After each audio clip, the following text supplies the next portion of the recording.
નો સદા જલ લહેરાય છે, એવી માતૃભૂમિ તુજ પર ફ્રૂડા સદા વહેરાય છે, તુજ પર ફ્રૂડા સદા વહેરાય છે. નમસ્કાર.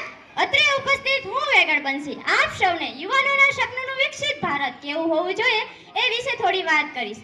આપણે સૌ જાણીએ છીએ કે ભારતે આપણને વેદવ્યાસ, વાલ્મીકી જેવા મહર્ષિઓ, ગાંધીજી, સુભાષચંદ્ર બોઝ જેવા યુગ પુરુષો અને કલાપી જેવા અનેક મહાન કવિઓની આ જન્મભૂમિ છે. આવી મહાન પરંપરા ધરાવતા દેશની આજે શું દુર્દશા થઈ છે. આપણો દેશ આજે ભ્રષ્ટાચાર અને ભૂખમરાથી ભાંગી ગયો છે. સોને કી ચિડિયા કહેવાતો આપણો ભારત દેશ આજે ભૂખમરા અને ભ્રષ્ટાચારથી ભાંગી ભગીરથ ભારત આજે ભૂખો થઈ ગયો છે. પરંતુ નહીં, આજ ભારતના ઉજ્જવળ ભવિષ્ય માટે મારા પૂર્વચક્ષુમાં એક ઉજ્જવળ સપનું ઝળહળી રહ્યું છે અને એને સાકાર કરવામાં આપણે કોઈ કસર નહીં છોડીએ. આપણે સૌ જાણીએ છીએ કે ભારત જે યુવાનોનો દેશ છે, જેને ભરપૂર માત્રામાં યુવાધન પ્રાપ્ત થયેલ છે. આજનો યુવાન મિત્રો, આજના યુવાનની વાત કરું એ પહેલા તમને ઇતિહાસના પાના ખોલી એ યુવાન વિશે જણાવવા માંગુ છું કે જેને ભારત ભૂમિ માટે, પોતાના રાષ્ટ્ર માટે બલિદાન આપ્યું છે.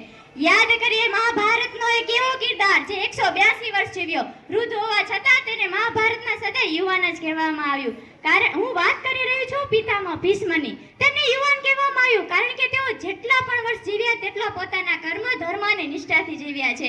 અને આ છે યુવાન. યાદ કરી રહ્યા છે યુવાની તો યાદ કરીએ મહારાણા પ્રતાપને, યાદ કરીએ છત્રપતિ શિવાજીને, યાદ કરીએ ઝાંસીની રાણી લક્ષ્મીબાઈને કે જેને પોતાના પીઠ ઉપર પોતાને પુત્રને બાંધી પોતાની માતૃભૂમિની રક્ષા કરી હતી. આ છે યુવાન ને આવી હોય છે યુવાની. વર્તમાન યુગના યુવાનો વિશે તો તમને શું કહું. આજે ઉદ્યાન ભરવાનો સમય આવી ગયો છે. બહુ જોઈ લીધા આંખોથી સપના આવે ને સાકાર કરવાનો સમય આવી ગયો છે.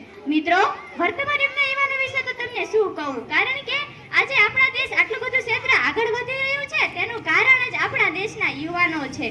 હું વાત કરી રહી છું વિરાટ કોહલી, સચિન તેંડુલકર, પીવી સિંધુ. આવા તો કેટલા યુવાન છે કે જે દેશનું નામ રોશન કરી રહ્યા છે. આ આપણા દેશના યુવાનો જ કે જે 2047ના વિકસિત ભારત તરફ આગળ જઈ રહ્યા છે. પરંતુ મિત્રો, આ અંત નથી, આ તો શરૂઆત છે. હજી તો આપણે કેટલાય સપના સાકાર કરવાના છે.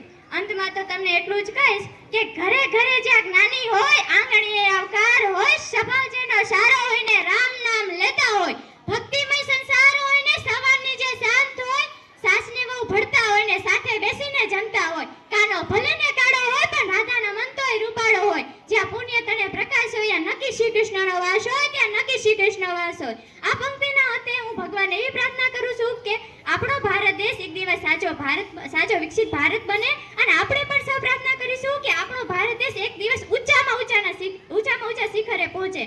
અંતમાં તો તમને એટલું જ કહીશ કે જય હિન્દ.